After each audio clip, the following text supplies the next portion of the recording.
Your thoughts are heightened, your senses are heightened, your emotions are heightened.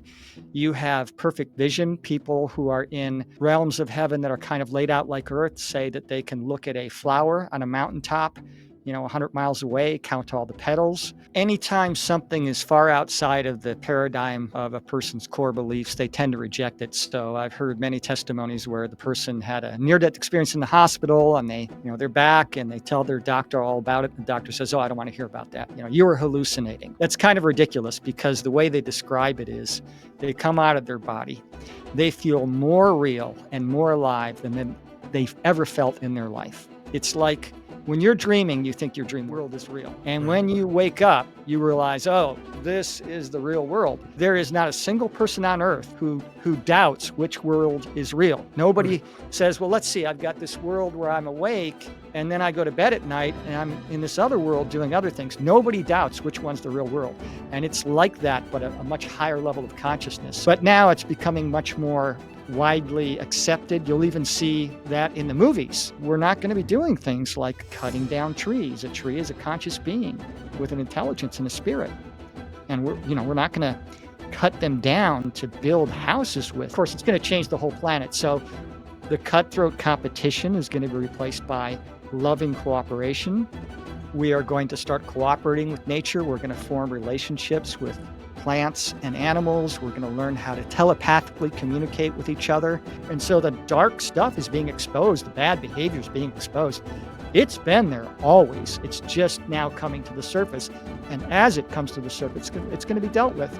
You can't keep secrets when any person in the world, homeless people, have a cell phone and can communicate with the rest of the world. You're not going to keep things secret anymore. So it's going to get exposed and it's going to get dealt with. Our whole knowledge of science is a kind of tiny little subset of the big spiritual science. And as we're starting to see it, it looks like it's all coming together. Science and spirituality are really one and the same.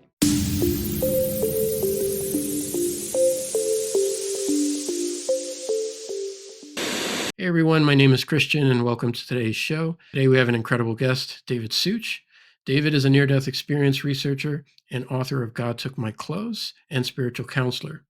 David's spiritual journey began in 2007 during a traumatic time in his life when he clicked on a YouTube video about an atheist who died and momentarily visited the afterworld, heaven, or the spiritual realm. This pivotal moment led him on a 16-year journey, researching NDEs and gathering testimonies from over 1,200 people who have died and seen the afterlife and returned. David, it's an honor to have you. Thanks for taking the time to be out here with me today. Christian, thank you so much. It's a pleasure to be on the show today. Yeah, we spoke before. We were on Cosmic Convergence, and today I wanted to delve a little bit more into NDEs. And I guess to start out with is just for people who don't know, what are some of the core features that we hear so much about when it comes to NDEs, 360-degree vision, life reviews, that sort of thing? Well, it's important to note that every near-death experience is different because heaven will give the individual an experience that, one, they need, and two, that makes them feel comfortable. So they will create entire environments to make people feel comfortable. But there are some commonalities. They're not present in 100% of near-death experiences, but probably the most common thing I hear about is the feelings, the love up there. They describe a love that's very strong, so strong it can't be described in human words. Things like, take the strongest love you've ever felt, multiply it by 500 times, and that's what you feel like. Or put the 100 happiest moments of your life into one moment. You don't come close to how good it feels to be there. So your thoughts are heightened, your senses are heightened, your emotions are heightened. You have perfect vision. People who are in realms of heaven that are kind of laid out like earth say that they can look at a flower on a mountaintop 100 miles away, count all the petals. A common thing is that they have colors there that we don't have. The three primary colors we have here on Earth are red, blue, and yellow, and a mixture of those three colors make up all the colors of the rainbow. Well, in heaven, they have over 80 primary colors. Now, you mentioned the 360-degree vision. There's no blind spots. Some people are in a realm of heaven where you still have a light body. Some are in a realm where you're just sort of a sphere of energy and consciousness. They say that it feels wonderfully liberating to come out of your body. It's like taking off an old, heavy, restrictive winter coat. People, see the flowers of heaven, gardens in heaven. There are flowers that glow with their own light, and they make these tones. They kind of sing. People will often meet former relatives that died before them. Some meet pets in heaven. Some are given a life review where they go through their whole life from beginning to end, and they literally become every person they've ever interacted with. So, in this reality, you're you. You're one person seeing through your eyes, hearing through your ears, experiencing life through you. In your life review, you're you.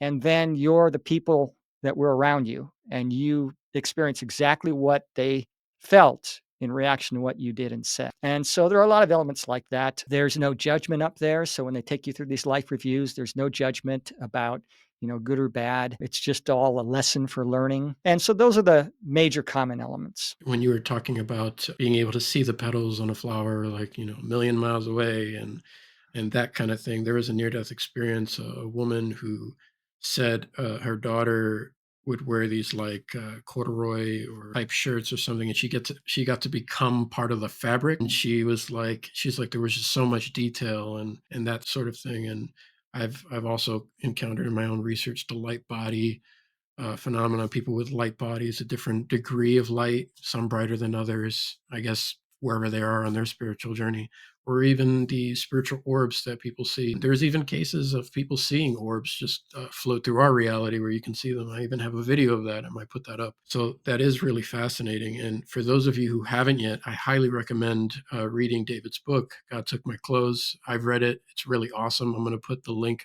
to the book in the description down below. So go check that out. But yeah, it really is a fascinating phenomenon. And one of the things I wanted to talk and ask you about was when someone has a near-death experience and the first thing they do is try to tell people about the experience, family members, friends, even the nurses, and sometimes those people don't actually believe them.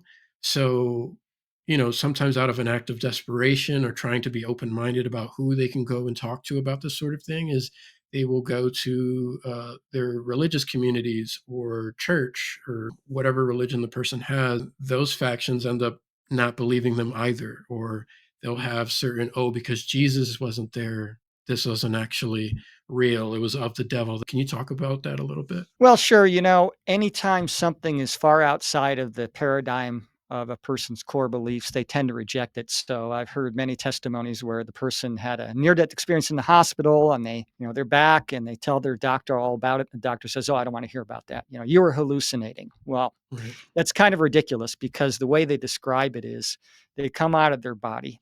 They feel more real and more alive than they've ever felt in their life. It's like when you're dreaming, you think your dream world is real. And Right. when you wake up, you realize, oh, this is the real world.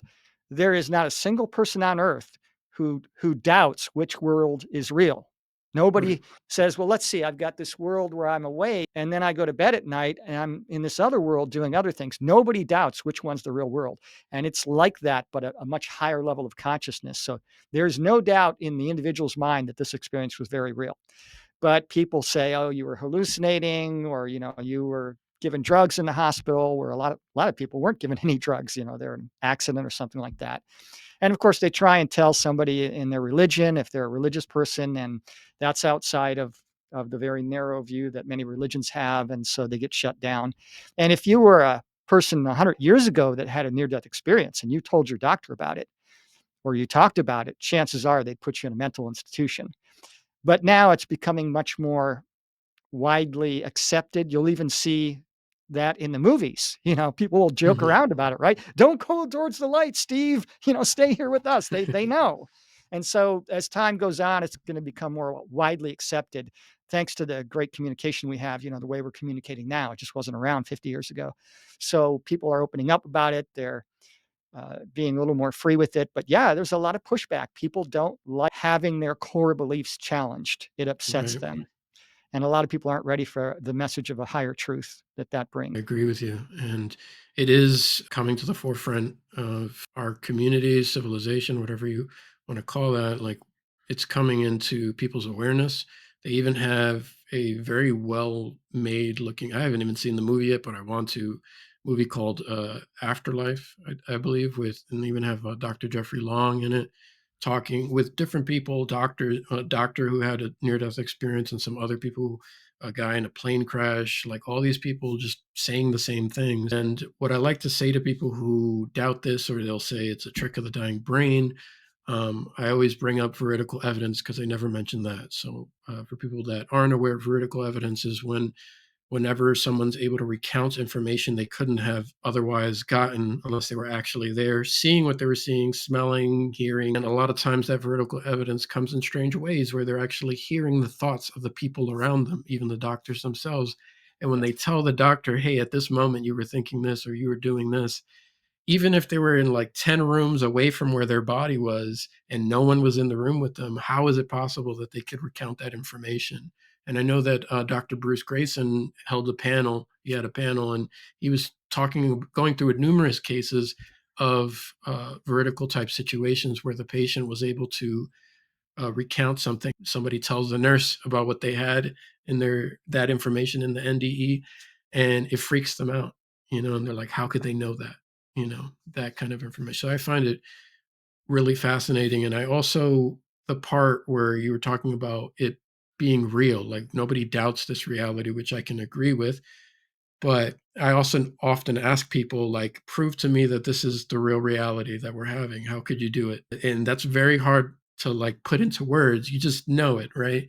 Mm. And you have people coming back from these experiences saying that that experience, that NDE world, the spiritual world, heaven, was way more real than Mhm. this reality. And this feels like a fake copy in comparison. So that's something kind of like Plato's world of forms. So I think that's very interesting and a very key detail that a lot of people bring up.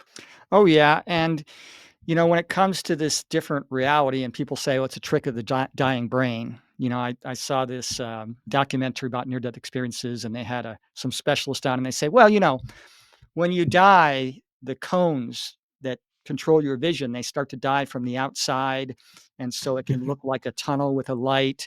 And then your body releases all its dopamine and serotonin all at once. And so you have these feel good things. It's like, well, that doesn't fit what they say because they go into this light and they have a conversation with this being of light and they have all these experiences. And, you mentioned the proof they come back with.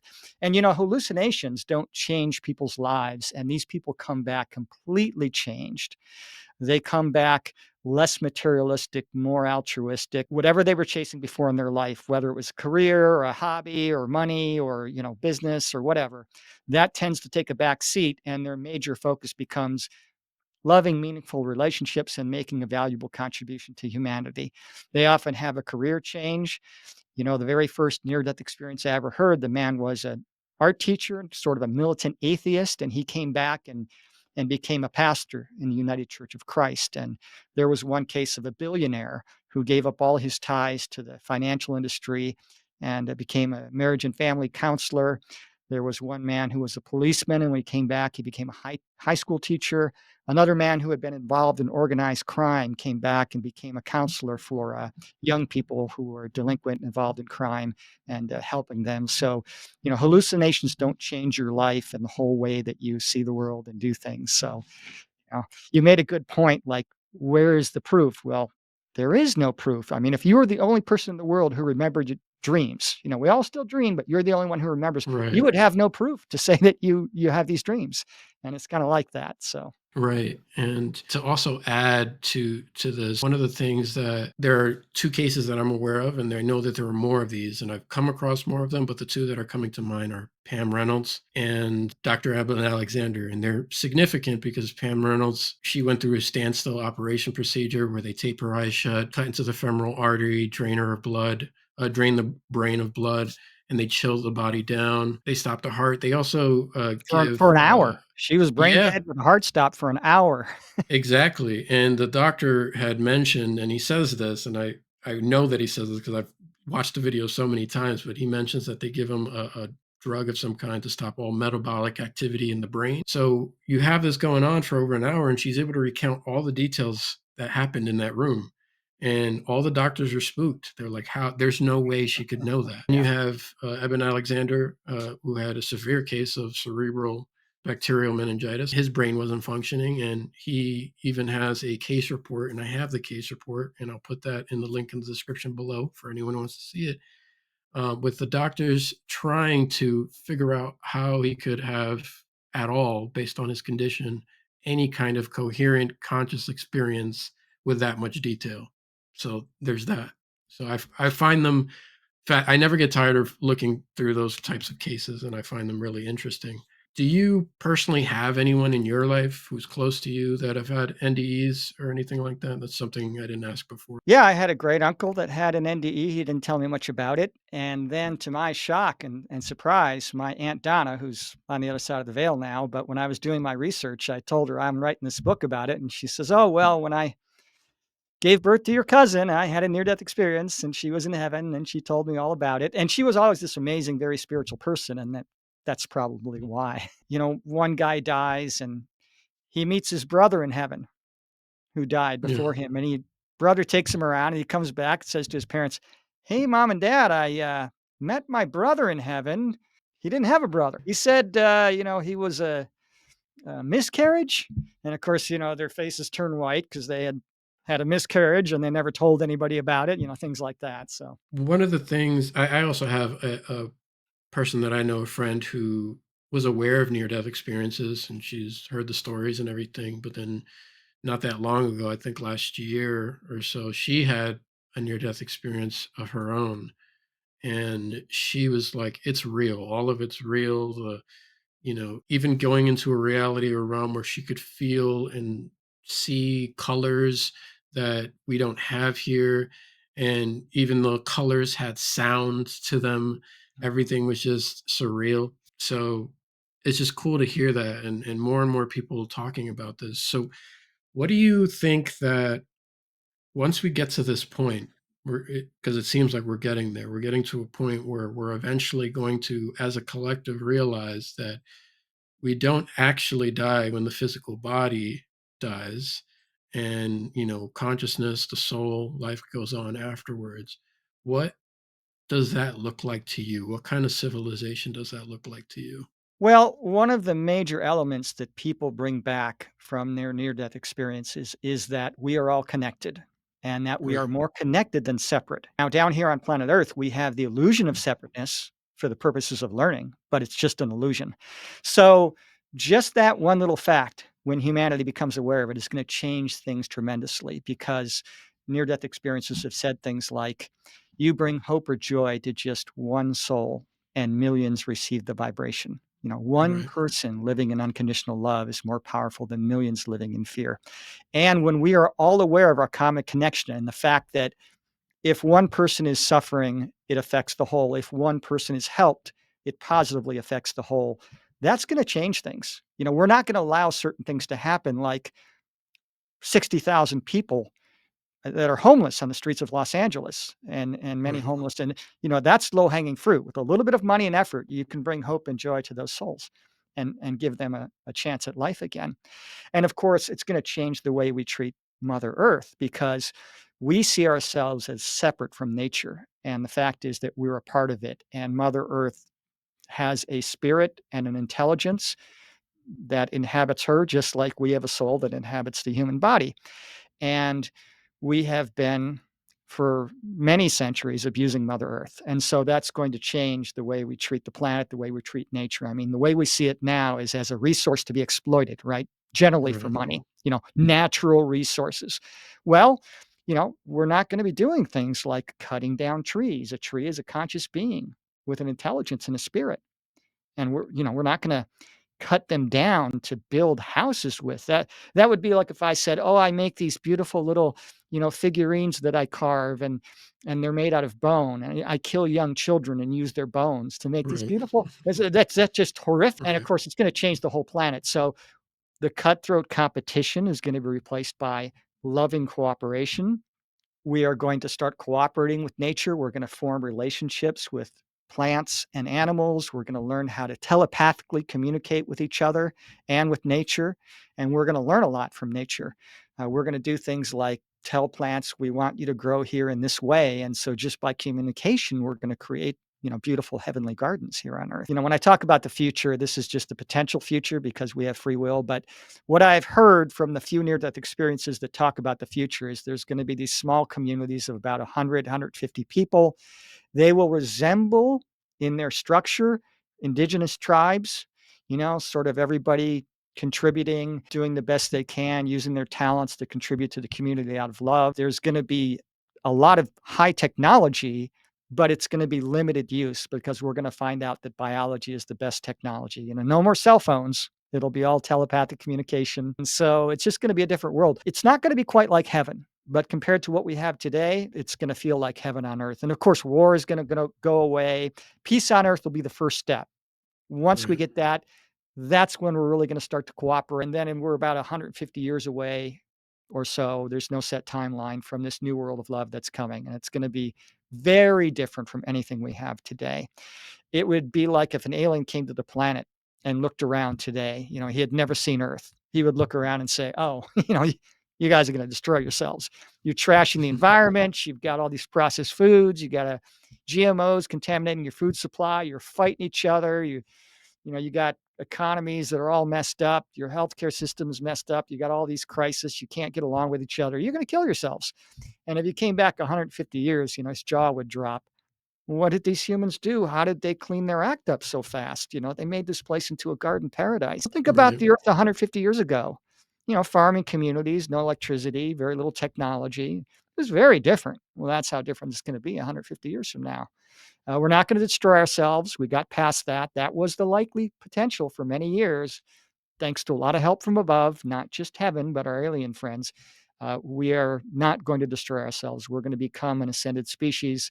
And when that happens, our job is going to be to help seed life on another planet. So there is this new world coming, and it's just going to be a lot of growing pains to get there. Change is never easy. It's chaotic and traumatic and difficult. There's going to be lots of mistakes along the way. How many mistakes and setbacks did you have when you were a teenager?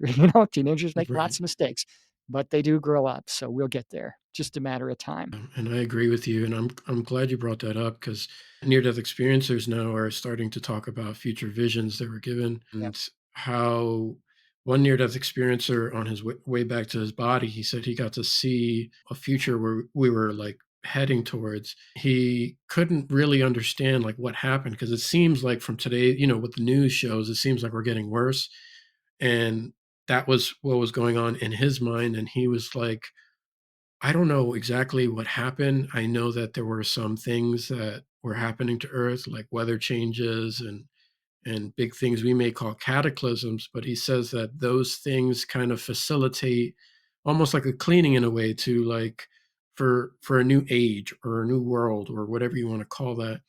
And he says exactly what you just described.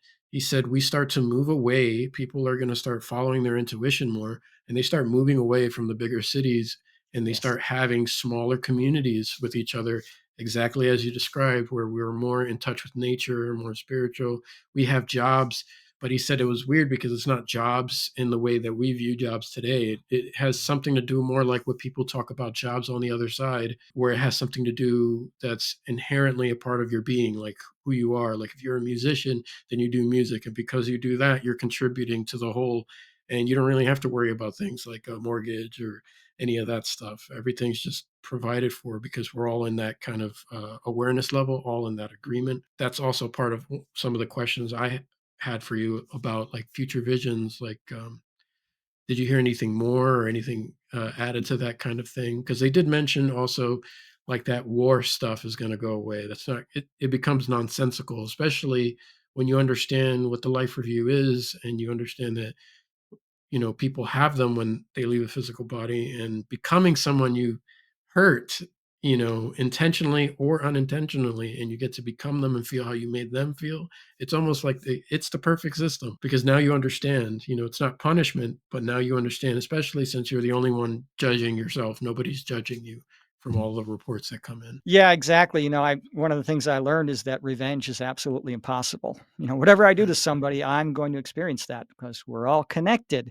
Right. Now, how are these changes going to take place? What's going to happen? Now, that information is very spotty. So, a little disclaimer here. This is some Yeah. speculation based on very partial information. But the way it's going to work is that For many thousands of years, the energy of fear has been dominant. So here on planet Earth, we are experiencing a love-fear duality. Consciousness learns through contrast. So little portions of God get separated, little portions of the divine entire part of creation get separated and have their own unique experiences. We come down here on planet Earth, we experience a love-fear duality, and that contributes greatly to the growth of creation.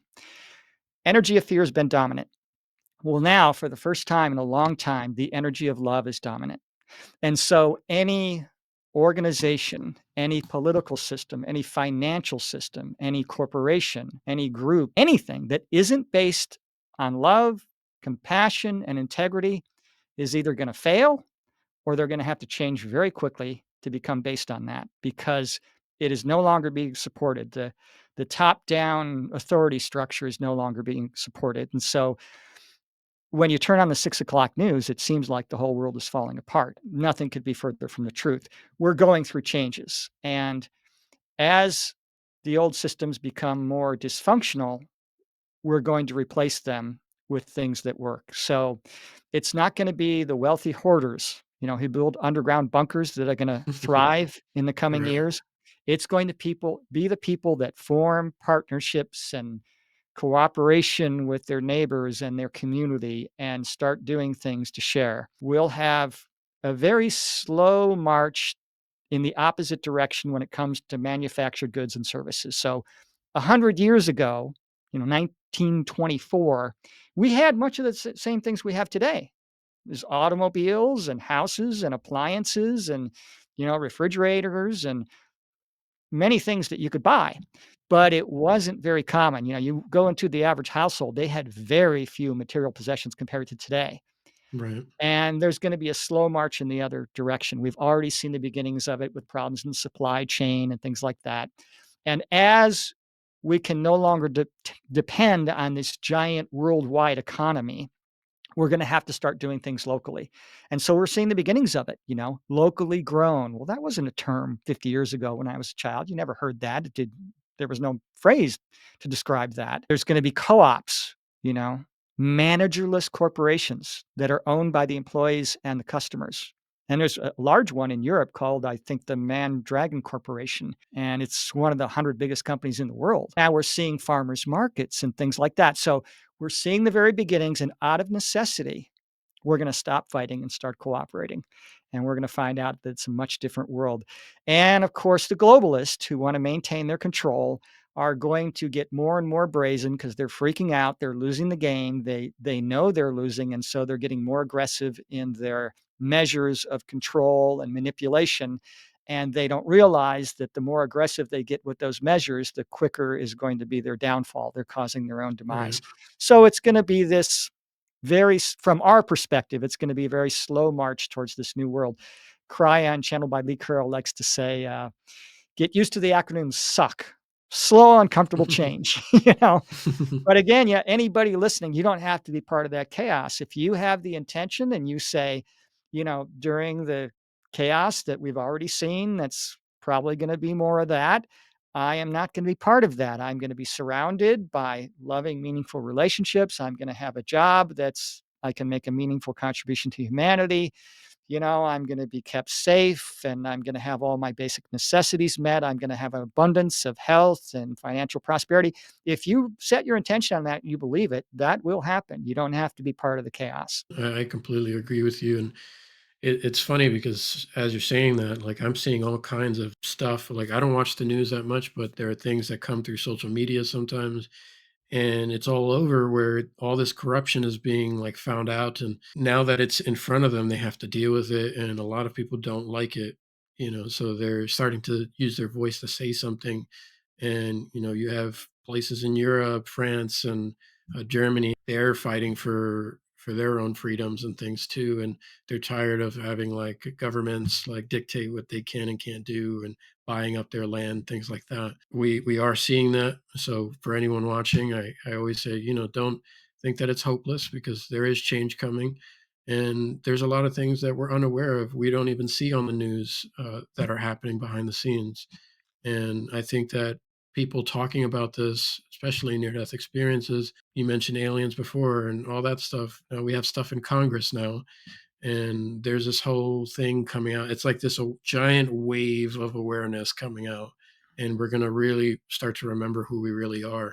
And I think that's going to change the game. So this is what I'll say. I'm going to reiterate, we can't talk about specifics and what we got into, but what I can tell you is what Gresh shared with me in an unclassified setting that I firmly believe in. I believe that he's telling the truth. I think that he is a credible witness, and what I can also say is one thing in particular that really caused me to be concerned about this whole thing is that Gresh had stated to myself, Representative Burchett, and another member on the phone that there were people that were hurt hiding this information and keeping this information safe and or trying to come forward with this information. What I can tell you is I believe that claim after now leaving. It has become apparent that there is a movement, whether it's within the intelligence community or not, to prevent us from finding out more information on this. And so we are going to do what we need to do as investigators to continue to pull on whatever strings and see where they lead. I think it's incredibly important to listen to the specific words that Gresh uses. Gresh never said extraterrestrial or alien, he said interdimensional. I think that that's incredibly important because those are the types of things that when we go in there, there's just certain things that I think that it's important that you guys listen to on that. It's already changing the game, so I agree with you. Yeah, I've heard even things like in the future, this winner-take-all politics is going to go away. The two sides fight. One gets in power and says, well, I'm the boss now. We're doing things my way, and that's going to go away. There's going to be politicians that are elected based on integrity and love for all. They'll be the best mediators, negotiators, and moderators. It's not going to be this winner take all. And you're going to have politicians in the campaigns that will never say a negative word about their opponent. Well, I liked what Jim has to say. Those are some good ideas, but these are my ideas, and I think they're going to work better, and this is why. It's hard to believe that based on the dysfunctional politics we have today, right? Just they're at each other's throats. They're just completely shameless. I can't even watch the debates because it's like watching, two spoiled teenagers fight. Right. There's going to be corporations that are based on integrity and the good of all. So if you are running a corporation today and it's all about profit, guess what? You're going to have to change or go down. The corporations of the future, they're going to be the ones that care about everybody. And, there's going to be advertisements based on integrity. Look how good we treat our employees, especially when one's having a problem. Look how fair we price our products. What is it today? You charge whatever you can, right? You go to a baseball game and you're paying $10 for a Coke because they can get away with it. You can't buy one for cheaper. Well, that's going to go away. And, look how good we treat our customers and we support our products. And when one has a problem, we take care of them. And that's coming. People are going to demand it. And the reason is just what you mentioned. We've got this communication and so the dark stuff is being exposed. The bad behavior is being exposed. It's been there always. It's just now coming to the surface. And as it comes to the surface, it's going to be dealt with. You can't keep secrets when any person in the world, homeless people, have a cell phone and can communicate with the rest of the world. You're not going to keep things secret anymore. So it's going to get exposed and it's going to get dealt with. Right. And I completely agree with you. And there was a Chandler Bashar who had mentioned that he calls it the rubber band analogy. It's that the further into the darkness you go, the stronger the impact when you go into the light. And he mentions that as this new awareness level is coming up, all the darkness, all the things we kept under the rug is coming out so that we can actually deal with it, because we can't deal with it when it's under the carpet, right? So we have to see it, and nobody's going to save us but ourselves. So we have to put in the work and say, no more, we're not dealing with this anymore. And, with technology and everything right now, it's like the communication has grown exponentially. Like we have AI now and all this other stuff, and we have cell phones and all that. And we're able to take a picture of an event and share it instantly across the web. And I think that there's just like nowhere to hide anymore. So I'm sure that it's going to come a lot sooner rather than later. And to go back to that near-death experiencer who had the vision, he had mentioned also that there are going to, he's like, when these structures start to change dramatically, he says that there are people who are going to try to come in and try to hold and maintain what used to be in these structures and cities, and all the people who live in fear or in that fear mentality of, I don't want to lose the old reality. They're all going to flock to those locations. But he says in his vision, he's like, those are not the people who thrive. It's the people who listen to their intuition, the people who go to places. He's like, your intuition is going to start calling you to go to places that don't even make any sense. And when they do that, eventually they're going to realize and run into other people who have the same intuitional thought to go in that direction. And then those are the people they're going to start building communities with. And it's going to be an example for the rest of everyone else observing. And then, like dominoes, they just fall in line, and everyone, or the 100th monkey, everyone just starts doing it, and we start making better changes. And there are a lot of people doing a lot of good things, even creating technologies to fix a lot of the problems that we have. And it's amazing. Some ideas I never would have thought of. They even have city buildings that they're building that have that hydroponics, like literally the whole building is just grown food. Like you don't have to worry about like tilling and destroying fields and making all the space. You can start growing up. Ingenious little ideas like that. And that always fascinates me. One of the things you mentioned before in the previous podcast was that you believe that scientists will eventually learn how to measure and manipulate multidimensional quantum energies. Can you talk a little bit about that? I find that fascinating. Yeah, certainly we can't do that right now because based on the consciousness of humanity, it's too easily weaponized. So it would be Right. weaponized. You don't give a 2-year-old child a butcher knife and tell him start preparing food. He's going to hurt himself. Right. So when we are mature enough, there will be discoveries about how to measure and manipulate quantum energies. Now, we have seen just the very beginnings of it. I can't remember which university it was, but they measured gravity waves. And gravity, of course, is a multidimensional quantum energy. Hmm. But it's going to be a big aha moment because we are going to see this network of energy that connects us all. And I've even heard from NDEs that there's going to be this aha moment with the scientist and say, oh, this is God, that kind of thing. And of course, it's going to bring about some new technologies as well. So, forgetting about what we've heard in NDEs, let's talk a little bit about 0 point energy. Our scientists are working on that already, and people in their NDEs have seen this, these little boxes that are in the cars and houses and factories, and they run very efficiently for 50, 100 years with no maintenance, and they produce clean, renewable energy. Well, the scientists, this is what they say now, there's enough quantum energy in 1 cubic foot of space to run the entire United States for a year. So it's going to solve our problem with renewable energy because the renewable energy we have today isn't very good. We have, wind turbines. Well, wind turbines kill birds.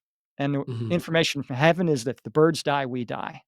And we don't have wind 24/7. Same with the sun. It's not out 24/7. So photovoltaic's decent, but it's expensive and you got to have battery backup and our rechargeable batteries aren't very good. We'll get better with those. So as these quantum energies are measured and manipulated, it's going to bring a whole new set of great technologies at our disposal. We'll be able to communicate with aliens because they don't communicate with radio waves. That's too slow. I mean, it takes 9 minutes for a message to get to the sun. How long would it take to get to another part of the galaxy? 50,000 years? But there's something called quantum entanglement.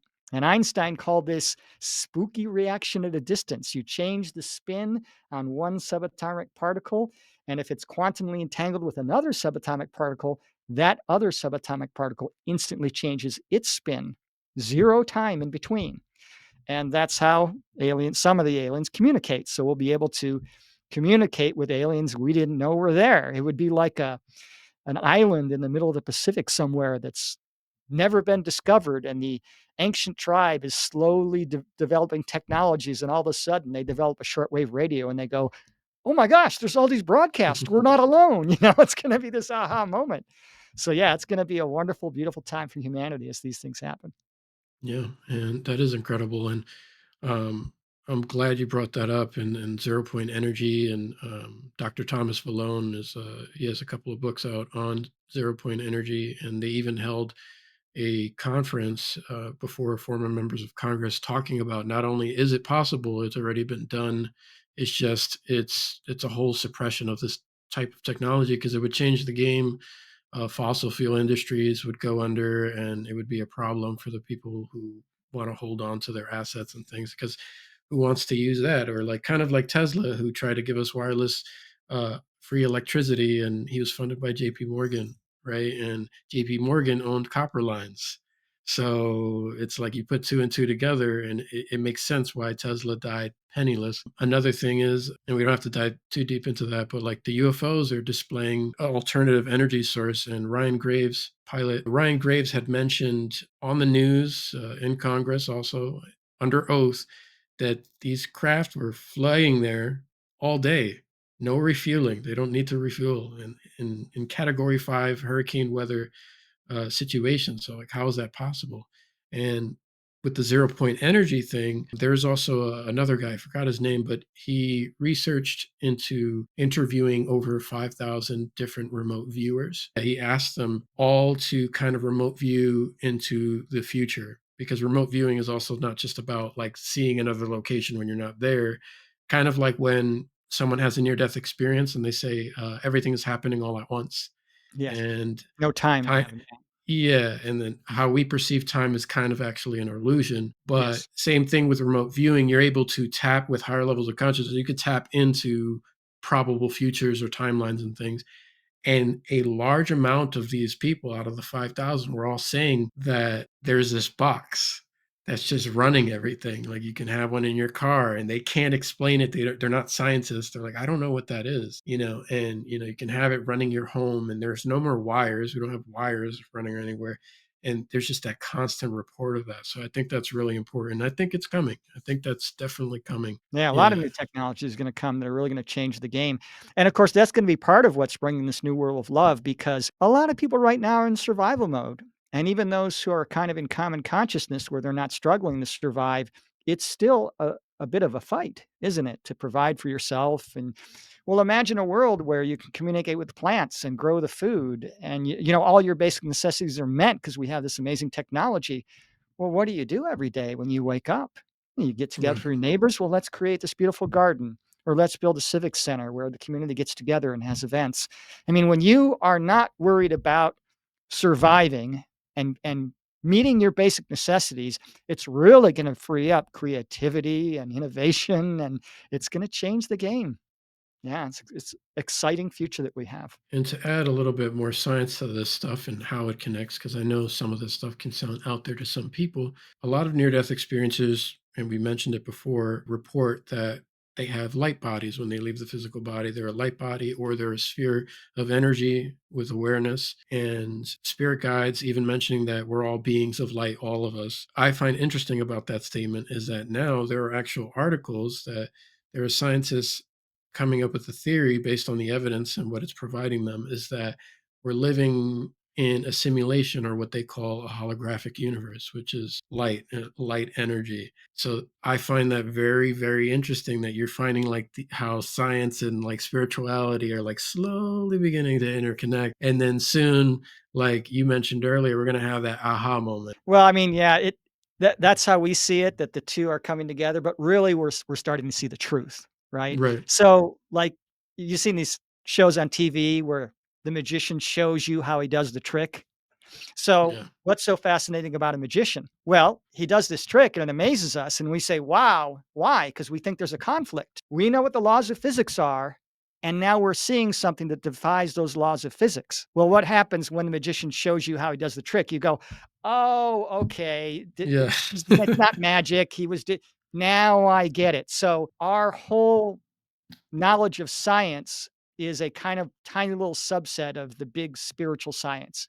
And as we're starting to see it, it looks like it's all coming together. Yeah, but science and spirituality are really one and the same. Right. And I'm 100% in agreement with you with that too. And I feel like once we start to incorporate that stuff, it's going to change everything, including the medical field and how we Oh, yeah. heal people and helping people to actually heal themselves. So there's that. I've heard about that too from these Yeah. near death experiences. People are going to learn how to talk to their cellular structure, talk to the body. I Right. heard about in this new world 150 years from now, if somebody is unable to do that themselves, to heal themselves, because the body has the ability to do miraculous healing. Our scientists are Right. well aware of it. Doctors are well aware of it. They call it spontaneous remission or spontaneous healing. And they give it that name to make it sound like they know what they're talking about, but they don't understand it. Well, that's Yeah. people, their spirit gets in alignment and heals, and it projects to the body, just like a projector projecting onto a TV screen. But if somebody's unable to heal themselves, the community will come around, and with the power of thought and consciousness, they will heal that person. There won't be need for doctors anymore. We Right. have that within ourselves now. We're just not aware of it. We're not using it. We don't know how to access it, but we'll learn that. Yeah, I think so too. And I'm glad you brought up spontaneous remission because that was part of one of my questions I was going to ask you. Do you have any examples of a spontaneous remission? Well, sure. Lots of near death experiencers, when they come back, they have miraculously fast healing. And the doctors are very confused and baffled. Well, why does this happen? Well, when your spirit leaves this very low vibrational third density reality we find ourselves in and goes to the afterlife, your vibration is instantly raised. And there's probably some healing and rebalancing of energies there in heaven. I've heard about a process where this sort of spiritual energy from creation just kind of washes over you and cleans out all the garbage, and you come back a new person. And Right, people report having a very youthful energy. And of course, because their spirit is in balance, it immediately reflects onto the body. right. And so I've heard lots of near death experience testimonies where they have spontaneous recovery or spontaneous remission. And of course, in my own life, I had 20 years of worsening chronic pain. I spent 3 years in a mobility scooter because if I was on my feet for more than 10 minutes, I'd pay for it, with pain. Mhm. And I moved out of the big city. I made a bunch of changes in my life. I started thinking more positively. This was all sort of by my wife's prodding and guidance. But after about 6 months, being with my wife and her getting me to be positive and sort of moving out of the hostile environment I was in and changing everything in my life, eating better and all that, um, I started to heal, and now I can walk 5 miles, not a lick of pain. I went to, Disneyland. I couldn't be on my feet for an hour, let alone all day standing in line. I mean, that's a miraculous healing. And so we have that capability within ourselves today. Every human being has the capability to partially or fully heal their body. Right. I completely agree with that too. And there is Dr. Bruce Lipton who studied genes, and they laughed at him whenever his research started to discover that, for example, like there is no cancer gene. Like there's genes that are correlated with cancer. And what they started to discover is that there are certain factors, stress, like when people are stressed, we can activate those correlated genes, and then we give ourselves cancer. They're also discovered, which this is the most fascinating to me, is that they were trying to understand how a family with a hereditary illness could pass that illness on to someone they adopted when they're not even related by blood. How is that possible? And it has to do a lot with the mindsets, how we view the world, what we're actually manifesting, that's actually a thing, that thoughts are also energy, which is also what near death experiences report, that they're shown that our thoughts actually go out into the universe and can pull in things because we're creator beings. We manifest all the time, whether we realize it or not. So I think that's all very real. Yeah, in Melissa Gates Perry's book, Being Humans, Erilym refers to this energy as dark matter fabric. So when you have a thought or an intention or an emotion about something, it goes out into the universe, it activates that dark matter fabric, it gets multiplied by 10 times, and it comes back to us. And of course, that's what the law of attraction is describing. Near death experiencers, they get told thoughts are things. You Right, create your collective reality with your thoughts and words and intention. The latest name we have for this idea that we create our reality with our thoughts is the law of attraction, right? But it's actually a very old concept. We have right. sayings like, be careful what you wish for, because it tends to happen. Or the old Latin saying, audentis fortunae nuvat, fortune favors the bold. You're bold and it looks like you get luck helping make it happen. Well, no, you've got the intention. And then there's the Bible, whatever you sow, that shall you also reap. When I was a Christian, I thought that was a threat of punishment. You better obey God or there's going to be consequences. No, they're talking about this we create with what we focus on. Whatever you sow, that's what you're going to get. And there's even the 2,000-year-old ancient Aramaic word abracadabra, which has been used by magicians in recent centuries, but it translates as I will create as I speak. So this is going to be a concept that is going to come into the common consciousness of humanity, and that's really going to change things Right. because what's the news all about? It's all negative. Or they'll take something neutral and they'll spin it to make it negative. I mean, it's Right. 8 billion people, the worst of the worst of the worst behavior, and they bring it right into our living rooms. Well, that's just Yeah. foolishness. And so good news is going to become a thing. You know, when we had Hurricane Beryl come through here, every news station was saying, "Well, if it does this, it could get much worse." Well, what are you doing? You're broadcasting that to millions of people, and that fear they're generating uh, Right. can actually make the hurricane larger because all the Yeah. people are fearing that it's going to get bigger. So the dark matter fabric, which doesn't know right or wrong, it doesn't know what you want and what you don't want, other than what you focus on, says, "Oh, they're all focused on it getting bigger. Let's make it bigger." So it's going to change things. We're going to start being more positive, and that's going to really get the ball rolling in the right direction. Right. And they've even done experiments where they would have large groups of people like meditate together in peace and love consciousness, and actually being able to tell that the crime rates had dropped for a period of time Yes. when that never happens. And it's only whenever they're doing these experiments, which is really fascinating, where you have even to they have Dr. Iamoto, I think his name is, and he did The the water. test. Yep, the water crystals, where he would put intention with love, fear, different emotions, and they would freeze the water, and the crystals would be completely different. So when you had something with fear involved, or I hate you, the crystals were very discordant and they looked kind of ugly, and didn't really have any coherent structure to them. But when it was like love and peaceful emotions and those kinds of intentions, you have all these beautiful designs that would come out. And they even did an experiment with the rice, where you take a little bit of water and you get 3 mason jars, a little bit of water, and you put some rice in there, and one of them is the control, one of them is the love, so you're going to send good intentions, positive words and feelings towards that one, and the other one is fear, I hate you, and those kinds of things.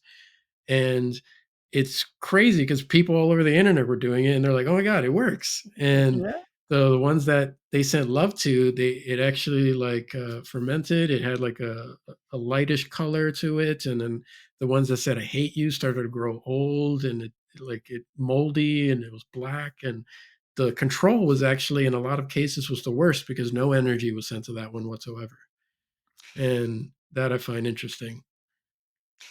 Yeah, that's a great concept to be aware of because, if thoughts are things, if our intentions create our reality, that means we've got to be really careful about being positive and the words we say and the thoughts we have and the emotions we have because it really does affect our reality. And in the movie I Am by Tom Shadyack's the one who discovered Jim Carrey on In Living Color and kind of made him a star. He did all the big Jim Carrey movies. He made this movie called I Am, and it's sort of this movie about what's wrong with the world, what can we do to fix it, and his conclusion is love. But in one part of the movie, they hook up these two little electrodes to a very sensitive electric meter. So the electrodes are going to this yogurt that's got a bacteria in it to the electric meter. They're not connected to the person. And Tom Shadyac sits there and they tell him to think of something negative and they see the meter move. It's like, that's spooky and they don't know why it happens. And of course, in that movie, they talk about the Heart Math Institute. And the Heart Math Institute studies the human heart. And the human heart puts out an electromagnetic signal that can be detected up to 10 feet away. Mhm. And what they found is that in the interstitial beats, so the spaces between the heartbeats, doot, doot, flat line, doot, doot, you look at that flat line and you zoom in on that, and it has a pattern. And when people are in a state of fear or anger or resentment, it's a jagged pattern. And when there are people in a state of love, it's this curvy, smooth pattern. And they further found that when two human beings are next to each other, one affects the other, you know? Mhm. And so we are like constant broadcasters and receivers from our emotional state.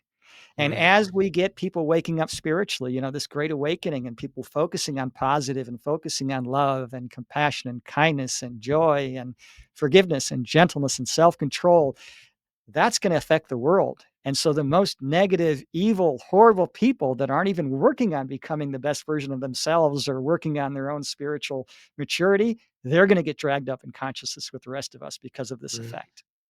Right. And I agree. And I didn't even know about that example. So that's really awesome. And I have a theory, and I wanted to know your thoughts on this. Just based on some research that I've been doing, is that Bruce Lipton talks about this, I think, also.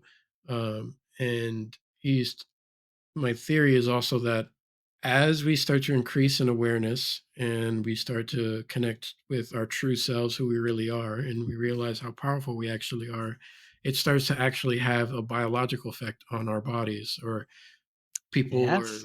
Dr. Bruce Lipton will say that our DNA is like opening up and we're activating, things that were always there, or what people call junk DNA. And then as that starts to happen, like, because I know you mentioned before, technically the human body is meant to live for a lot longer, like even 1,000 years.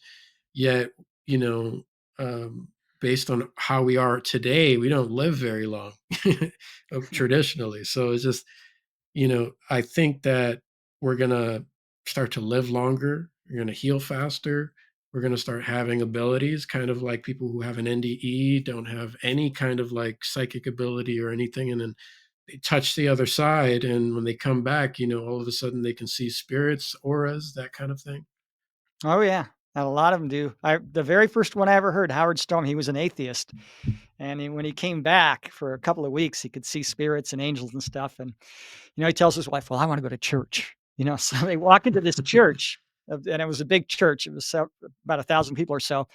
And there's several hundred glowing orbs, these angels on the ceiling, these beautiful orbs. And he falls down and he's crying out of happiness. Of course, his wife can't see him. And she's, stand up, you're embarrassing me. What are you doing? So yeah, it's very common. They come back with special abilities. And one guy, I remember, he was telling me his testimony. And he said he came back and he's in the grocery store and he sees this woman, and as he's looking at her, he's getting this vision of this diamond ring in this dusty place, and there's like this grating with light coming in, and he thinks, well, that looks like the bottom of a refrigerator. So he walks up to her and tells her the vision, and she doesn't say anything to him. She takes out her cell phone, calls her daughter, and says, sweetie, look under the refrigerator for your mom's ring, or for grandma's ring, and then she hangs up the phone and says to him, my mother died recently and I had lost her diamond ring. And I was just really upset with myself. I don't know who you are, or how you knew that, but thank you. And yeah, it's real common. They come back with certain spiritual gifts. And even people who just are trying to develop spiritually, raise their consciousness, become a better version of themselves, and watching channels like this or studying NDEs or doing meditation will develop those same spiritual gifts. And they're in all of us. I tell people, yeah, I'm a little psychic, just like everybody else. We all have Right. the ability. Yeah, and I think that's the case too, because it would explain why, some people can be born just open, and maybe that's where their soul or awareness level is. So it kind of comes into their physical form, and they're able to access that just naturally. Whereas some people need to practice a little bit more. It's kind of like a muscle. The more you start doing it, the more it opens up. Or you have something or some kind of shock to the system, like a death experience or something that you connect to the other side and the energy just kind of comes in. But we all have these abilities, I believe. I don't think you have to be born special and or anything like that. Even me, and I've talked to you before about some of this stuff, like I've had some things happen and I couldn't control it, but when I started intentionally meditating and stuff, that's when I started getting better and more clear results. One of the final questions I have for you here is, can you talk a little bit about the higher self, or what you think it is, and how we can become more in tune with that aspect of ourselves? Sure. Well, some people have guides or helpers from the other side that, sort of help them out and teach them things and communicate with them. Would it bother you to know that your higher self is you? It's those guides are you. Yeah. So the way it works is if you're a human being here on Earth, Earth is the hardest planet in this galaxy in which to incarnate into, and it's the third hardest in the universe. You've got to be an expert soul to handle this hostile environment. You don't get newbies coming to Earth. That just doesn't happen. You don't send a child who just learned how to walk on a trek up Mount Everest. He's going to die. You know? So being an advanced soul, your energy is huge, way too big to fit into a human body. If you were to try and fit your entire energy into a human body, it would burn up. So what we do is the same thing that the creative benevolent source does as part of the creation process. We separate a tiny piece of our energy off It's not really separated, just an illusion of separateness. And then that little piece incarnates into the human body, but the connection's always there. So most of us is still on the other side of the veil. When I do these interviews, people who don't believe this stuff, somebody will make a comment like, well, he's not all here. You're right. Most of he's over there. That's actually true. So the I've higher heard that self's too. always guiding us. They're always helping us. And of course, there's more angels on earth. There's more than double the number of spirits or angels or helpers on earth than there are human beings. And there's a whole host of beings and entities and spiritual energies that help us on a regular basis. And really, all of creation conspires to help us, but they're not going to step on our free will. And so we have to want the help. So there's a whole bunch of things they can do for us without us asking. And there's a whole bunch of things they're not allowed to do, because if you help the child too much and do his homework for him, he's not going to learn. You Right. gotta make them face the challenges and problems without too much help. And then there's a whole third set where they are only allowed to get involved because of free will. That's one of the highest laws of spirituality, if the human being asks. So if you're going through a rough time or you're just looking for guidance, say it out loud. All those who are working for me on the side of light, I invite all the help that is appropriate for my highest good. Something like that. And you will open up the floodgates, because the universe conspires to help us and help us grow and help us evolve and help us contribute to the process of creation. Yeah. And I also agree with that. Everything you've stated was what I've come across in my own research. And I often joke and say everybody has a number, meaning like how many near-death experiences do you need to listen to until you start to feel like, okay, something's going on here. There's definitely something happening, and nobody's like, they're not all crazy. It's statistically impossible. And that's how I started to show my girlfriend stuff, and she started to notice. Is like, because it's self-explanatory. You start hearing like, wait a minute, the last 20 people said the same thing. Like, what's going on here? Like, how could we not have noticed this before? So I find that I find that super funny. But I always say everybody has a number. My friend was like, yeah, after my 10th one, I was like, I was a complete believer after that. But I'm like, yeah, try listening to 1,200 or, even more than that. And it's incredible. So many, it just becomes like normal. It's hard to filter, right? Because Yeah. I have to remember, oh, this isn't normal conversation for people. If you Yeah. start talking about this stuff, they put up the wall. Right. And we need to not be too weird, because we have to be able to interact with other human beings to bring them this message of love without scaring them away. So kind of important. Yeah. Yeah. Yeah. Too. And like, I only bring up this stuff to like certain people, or I don't know. I've gotten to a point where you could just pick it up if somebody's open to this kind of thing. And then you could I bring it up casually. Somebody, you heard of NDEs or anything? And they're like, oh, yeah. And so it kind of goes from there. It's kind of, you could kind of feel it, I guess. But David, where can people find you if they want to connect? Well, my contact information, my email is at the website godtookmyclothes.com. There's a link to my spiritual counseling, and there's also a 2-chapter free download if you're interested in seeing if the book might be something you want to buy. And at the time of this recording, I'm still answering all questions via email with a little voice message. So if you have a question, feel free to email me. Thank you so much for taking the time to talk with me today. I really appreciate it. It's always an honor to speak with you. And I hope we can connect again sometime in the future and have another discussion. Well, thank you so much, Christian. I really enjoyed being on the show and chatting today. Thank you. And thank you guys for watching. If you enjoyed the episode, be sure to like, share, and subscribe. And be sure to check out our other channel, Cosmic Convergence, as well, where we have other guests jumping on there, talking about all kinds of topics. Catch you guys on the other side.